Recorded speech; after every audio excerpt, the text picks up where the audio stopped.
بہت دنوں کی بات ہے، کسی قصبے میں ایک جوہری رہا کرتا تھا۔ قصبہ چونکہ چھوٹا تھا، اس لیے یہاں کے رہنے والے تقریباً سبھی لوگ ایک دوسرے سے واقف تھے۔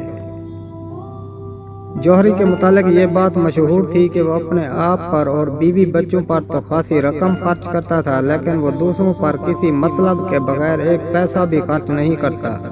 اگر کوئی بھولا بھٹکا فقیر اس کے پاس آ جاتا تو جوہری اس کو اس بری طرح سے جھڑکتا کہ بیچارہ بھکاری پھر کبھی بھول کر بھی اس طرف کا رخ نہ کرتا۔ کنجوس جوہری کے بہت کم دوست تھے۔ وہ اپنے دوستوں پر بھی پیسہ خرچ نہ کرتا، بلکہ انہی سے کھانے پینے کی توقع رکھتا۔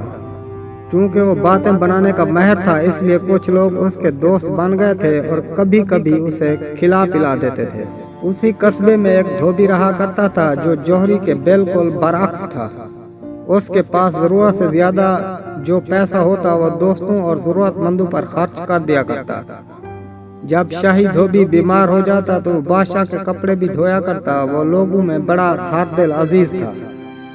وہ دھوبی تھا مگر لوگ جوہری سے زیادہ اس کی عزت کرتے تھے۔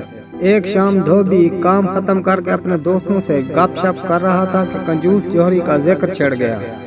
ایک دوست نے کہا، اس جیسا کنجوس انسان تو ہم نے اپنی زندگی میں دیکھا نہ سنا۔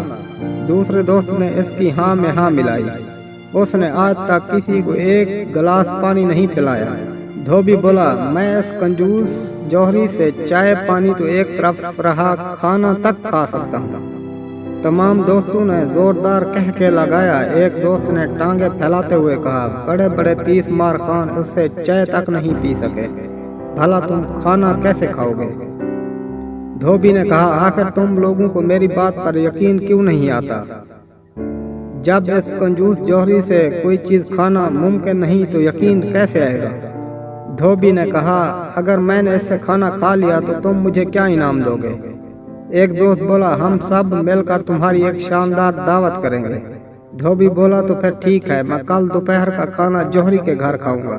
ٹھیک ہے، ہم بھی وہاں آئیں گے، سب نے ایک زبان ہو کر کہا۔ دھوبی رات دیر تک کنجوس جوہری سے کھانا کھانے کی ترکیب سوچتا رہا۔ آخر ایک ترکیب اس کی سمجھ میں آ ہی گئی۔